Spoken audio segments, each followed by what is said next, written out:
तो आज मैं अपने PS5 की स्टोरेज को अपडेट करने वाला हूं WD के ब्लैक SN7100 SSD की हेल्प से, जो कि 2 TB का Gen 4 SSD है।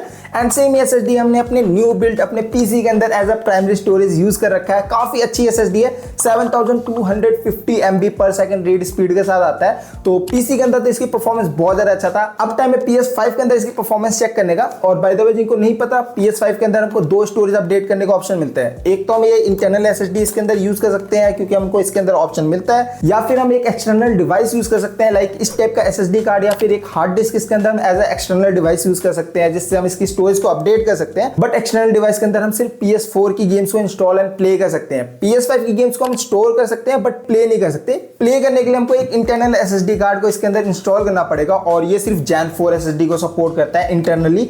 तो ये भी एक Gen 4 SSD है। तो फटाफट इसके अंदर इसको इंस्टॉल करते हैं। एंड बेसिकली मैं दो टेस्ट करने वाला हूँ PS5 के अंदर। एक तो गेम लोडिंग टाइम प्राइमरी में एंड सेकेंडरी में, दोनों को साइड बाय साइड कंपेयर करेंगे कि प्राइमरी में कितना टाइम लेता है एंड सेकेंडरी में कितना टाइम लेगा।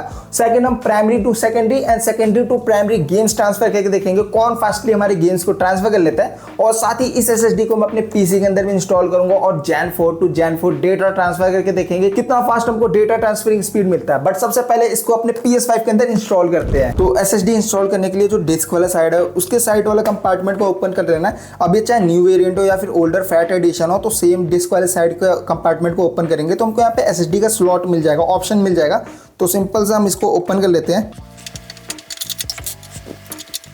तो यहाँ से इसका कवर हटाने के बाद देख सकते हो इस जगह हम M.2 SSD इसके प्लेस कर सकते हैं। और एक स्क्रू भी मिल चुका है जिसमें हम किसी भी साइज़ का यहाँ पे M.2 SSD को यूज़ कर सकते हैं। स्मॉल साइज़ हो या फिर मिड साइज़ हो या फिर नॉर्मल साइज़ के SSD में हम इसके अंदर यूज़ कर सकते हैं।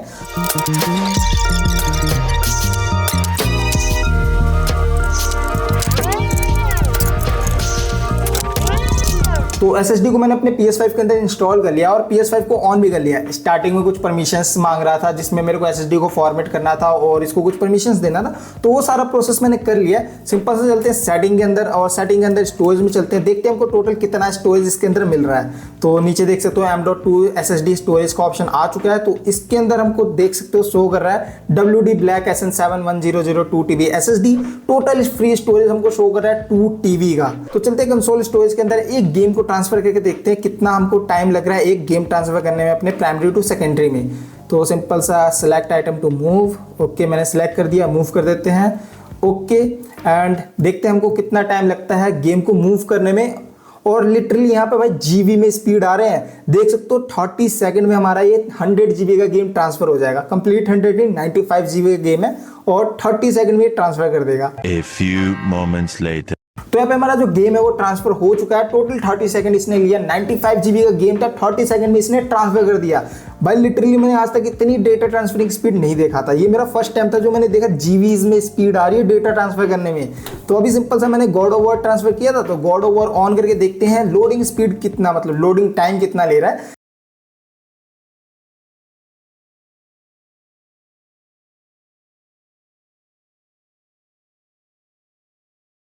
तो गेम हमारा लोड हो चुका है। मेरे हिसाब से स्लाइटली फास्ट है as compare to primary storage, but अभी वो हम साइड बाय साइड कंपेयर करके देख लेंगे कौन फास्ट है कौन स्लो है। सबसे पहले हम गेम ट्रांसफर करके देखते हैं प्राइमरी टू सेकेंडरी में कितना टाइम लग रहा है और सेकेंडरी टू प्राइमरी में कितना टाइम लग रहा है। जिसके लिए अगेन से सेटिंग में चले जाऊंगा। स्टोरेज यहाँ पे प्राइमरी में हमारे सारे गेम्स, तो प्राइमरी गेम्स सेलेक्ट करके यहाँ पे किसी भी एक गेम को सिलेक्ट करके यहाँ पे मूव कर दूंगा और सिलेक्ट ऑल कर दूंगा, जिससे मेरे सभी गेम्स को मैं एक टाइम पे प्राइमरी टू सेकेंडरी ट्रांसफर करके टाइम नोट कर लूंगा कितना टाइम लग रहा है। देन सभी गेम्स को लोड करके देख लूंगा कितना टाइम लग रहा है सिंगल गेम को लोड होने में। अगेन मैं सेकेंडरी टू प्राइमरी ट्रांसफर कर दूंगा, फिर सभी गेम्स को मैं ओपन करके देख लूंगा, लोडिंग टाइम उसके नोट कर लूंगा और साइड बाय साइड कंपेयर कर दूंगा। बट आपको इतना कुछ देखने की जरूरत नहीं है, आप सीधा रिजल्ट देखो।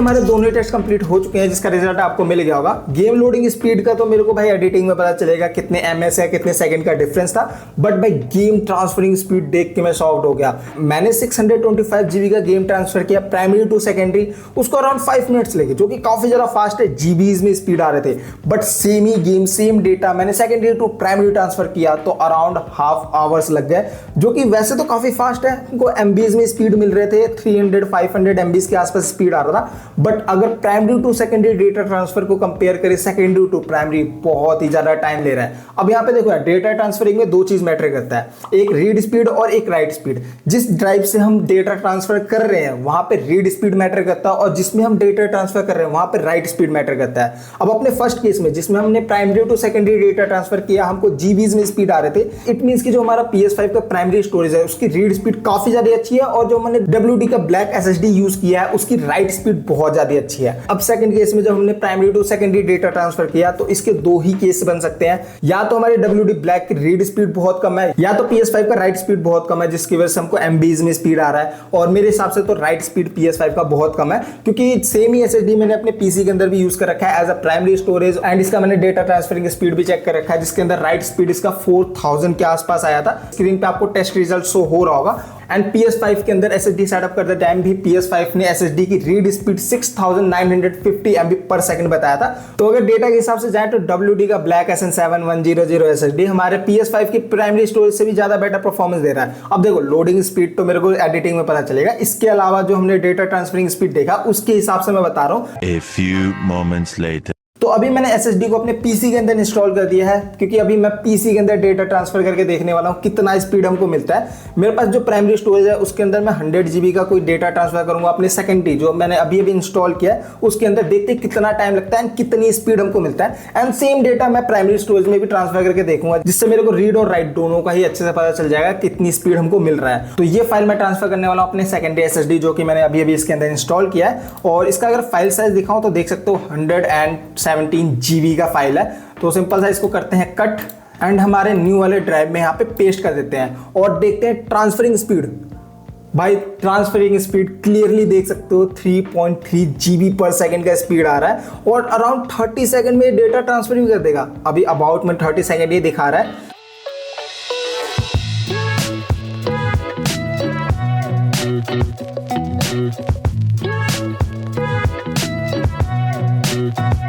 तो ओके, हमने 100 GB का फाइल यहाँ पे प्राइमरी टू सेकेंडरी ट्रांसफर करके देखा and secondary to primary transfer करके देखा, एंड दोनों में ही हमको 3 GB plus data transferring speed मिल रहा था। हाँ, थोड़ा मोड़ा फ्लक्चुएशन था, अराउंड 3 GB के आसपास हमको डेटा ट्रांसफरिंग स्पीड मिल रहा था।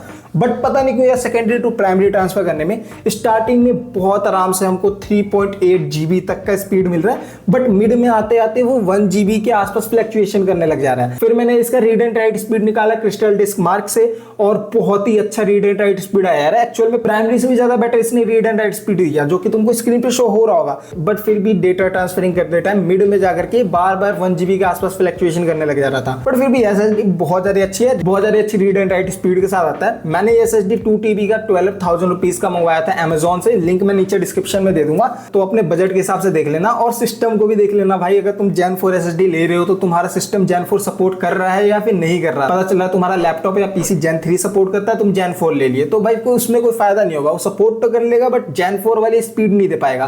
तो वो भी जरूर से चेक कर लेना भाई, तुम्हारा सिस्टम सपोर्ट कर रहा है या फिर नहीं कर रहा। बाय द वे, लिंक नीचे डिस्क्रिप्शन में मिल जाएगा। तो एंड करते हैं इस वीडियो कैसा लगा कमेंट सेक्शन में जरूर से बताना। मिलते हैं नए वीडियो में नए टॉपिक के साथ, तब तक के लिए बाय।